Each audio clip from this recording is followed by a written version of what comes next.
リンクスタート。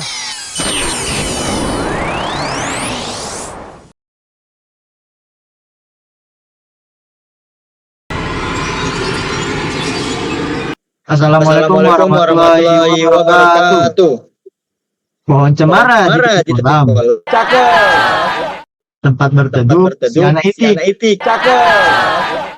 Saya melakukan presentasi malam. Mohon dengar dengan hati yang cantik. Baiklah, di sini kami akan mempresentasikan hasil analisis kami. Kami dari kelompok A04. Kemudian saya selaku ketua. Nama saya Muhammad Satibi. Nama NIM belakang 003. Role saya adalah back end. Kemudian teman saya. Perkenalkan nama saya Michael Troston Aurelio Nebaho dengan nomor NIM belakang ialah 016. Saya berrol sebagai analisis. Perkenalkan nama saya Dean Ferdiansa dengan nomor NIM 004 dengan role front end. Perkenalkan nama saya Sultan Ramadan dengan NIM nomor belakang 030 dan role saya adalah back end. Perkenalkan nama saya Kelvin Pramana Putra dengan nama NIM belakang 011. Role saya testing dan quality. Halo semuanya, perkenalkan nama saya Muhammad dengan NIM terakhir yaitu 007. Role saya adalah desain UI UX. Kami akan melanjutkan penjelasan materi yang akan diawali oleh saya sendiri. Di sini saya akan menjelaskan materi pada pertemuan ke-8, yaitu education. Selanjutnya latar belakang. Di sini warga sering mengalami kendala saat pengisian surat secara offline. Karena proses tersebut benar-benar membuang banyak waktu. Di sini kami menciptakan yang namanya aplikasi dokumen warga digital untuk memudahkan fasilitas warga dalam mengajukan dokumen. Selanjutnya peluang bisnis. Di sini salah satu keuntungannya yaitu proses lebih cepat dan efisien karena dilakukan secara online. Selain itu, bisa diakses kapan saja dan di mana saja. Dan mengurangi juga penggunaan kertas, serta terdapatnya riwayat pengaduan tersimpan otomatis. Meningkatkan pelayanan publik secara digital. Selanjutnya, fitur-fitur utama pada sistem. Yang pertama ada autentikasi login yang akan memudahkan pada saat proses login. Kedua, warga dapat memilih dan mengajukan dokumen. Tiga, RW memberikan akses kepada RT memverifikasi. Keempat, RT melakukan verifikasi dokumen yang akan diajukan oleh warga. Kelima, notifikasi hasil verifikasi akan dikirim ke warga. Kemudian yang keenam, RT dapat melihat riwayat pengajuan yang diajukan oleh warga. Ketujuh, warga dapat menerima notifikasi dan mencetak dokumen. Yang kedelapan, warga dapat menerima notifikasi. Lalu yang kesembilan, RT dapat mengunduh laporan pengajuan. Terakhir, sistem menyediakan grafik statistik pengajuan dokumen. Selanjutnya, stakeholder. Ada beberapa stakeholder yang kami miliki yaitu pada warga. Warga dapat mengajukan dokumen. Selain itu, untuk admin lah yang dapat mengolah data, sekaligus monitoring proses pengajuan. Kemudian RT RW adalah si memverifikasi data yang diberikan oleh warga. Lurah yaitu hanya validasi dan tanda tangan. Selanjutnya, untuk bagian ini akan dijelaskan oleh teman saya Kelvin. Kepada Kelvin dipersilakan. Saya Kelvin dan saya akan menjelaskan informasi yang perlu dikumpulkan dari warga. Yang pertama yaitu prosesnya bisa manual dan lama. Pendapat kedua, sulit mengumpulkan dokumen. Pendapat ketiga, butuh fitur riwayat dan notifikasi. Pendapat keempat, ingin akses via HP. Informasi yang perlu dikumpulkan oleh petugas.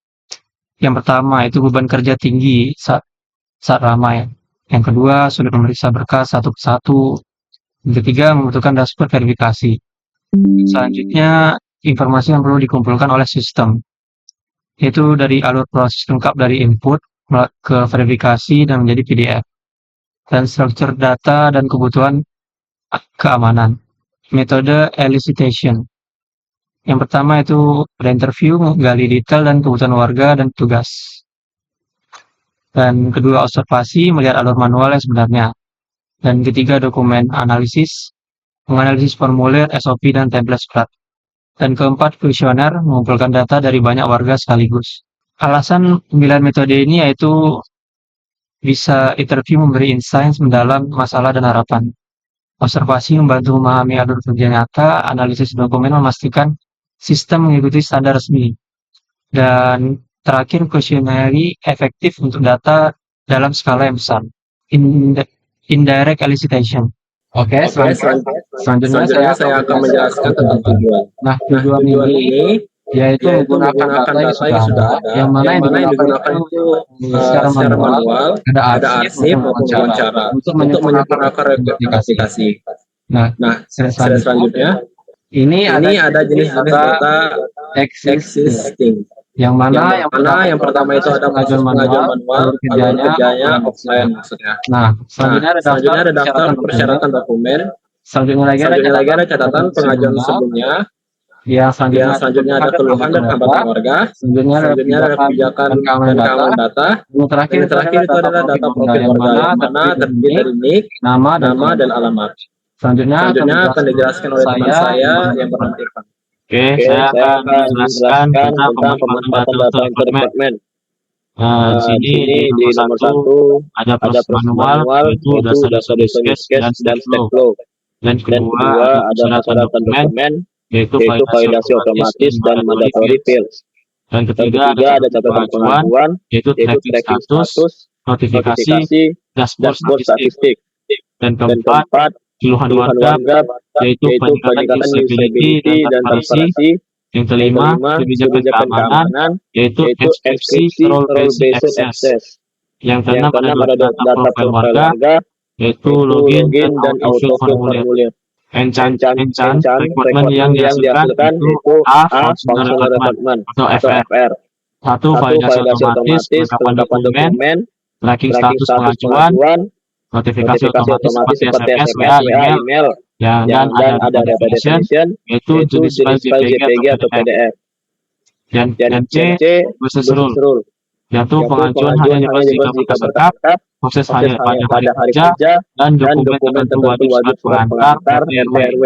Quality attribute yaitu terdiri dari usability, yaitu mudah digunakan, reliability, validasi dokumen lebih akurat, security, encryption dan akses transparan, availability, layanan online 24 jam. Oke, selanjutnya saya membahas mengenai requirement analisis. Nah, pertama di sini saya akan menunjukkan beberapa gambar. Yang pertama di sini adalah halaman dashboard. Kemudian di sini ada bagian pelayanan surat. Kemudian di sini juga ada bagian surat. Nah, analisis masalah utama yaitu di aplikasi Ajuin ini membutuhkan antarmuka yang mudah digunakan oleh warga, yaitu untuk melakukan pengajuan, verifikasi pengajuan, dan melihat historik dokumen. Kemudian ada deskripsi prototip awal. Yang A, halaman dashboard warga itu ada sidebar, yaitu dashboard pelayanan dokumen histori, kemudian ada prosedur pengajuan permohonan dokumen yang fungsinya menjadi halaman awal setelah login dan pusat navigasi. Kemudian yang B, halaman pengajuan dokumen yang terdiri ada nama, NIK, jenis kelamin, tempat tanggal lahir, agama, pekerjaan, menanggungan orang tua, keperluan, dan permohonan surat dan seterusnya. Fungsinya adalah agar warga dapat melakukan pengajuan dokumen. Kemudian yang C, halaman histori dokumen. Contohnya yaitu pengajuan dokumen, keterangan tidak mampu, seperti nomor jenis surat, nomor surat, status, ikon tidak diterima atau tidak diterima, aksi tombol cetak. Fungsinya yaitu memudahkan warga dalam melibatkan dokumen pengajuan yang telah diajukan. Selanjutnya dibahas oleh teman saya. Oke, Kali ini saya akan membahas tentang masalah yang ditemukan pada prototipe awal kami. Jadi yang pertama itu di bagian dashboard, kami menemukan bahwa kalimat dalam prosedur pengajuan dokumen itu terlalu panjang. Yang kedua ialah pengajuan dokumen. Kami lihat di situ kurangnya dokumen foto KTP dan keluarga. Seterusnya itu ada di mana kami melihat tombol kirim permohonan surat dirasa kurang sesuai jika menggunakan warna merah. Di histori pengajuan itu kami melihat kalau file terlalu banyak akan sulit mencari file pengajuan dari kolom history. Dan pada tombol cetak dirasa kurang sesuai jika menggunakan warna merah. Untuk selanjutnya pada bagian perbaikan prototipe di dashboard kami meringkas kata-katanya agar prosedur permohonan surat itu lebih ringkas dan kami merapikan tata letaknya. Pada bagian pengajuan dokumen kami menambahkan dokumen foto KTP dan keluarga, dan kami mengganti tombol kirim permohonan surat menjadi warna biru agar lebih sesuai. Dan pada histori pengajuan kami menambahkan fungsi search dan mengganti tombol cetak menjadi warna biru agar lebih sesuai. Baiklah, itu yang telah dijelaskan oleh teman saya. Ya, kembali dengan saya. Sini saya ada beberapa kata sebelum mengakhiri, yaitu makan laksa di tepi jeti. Rasanya sedap, tiada tara. Sekian sudah presentasi ini. Terima kasih atas perhatiannya. Baiklah, saya akhiri. Wassalamualaikum warahmatullahi wabarakatuh. Texas Speed Up No Counter.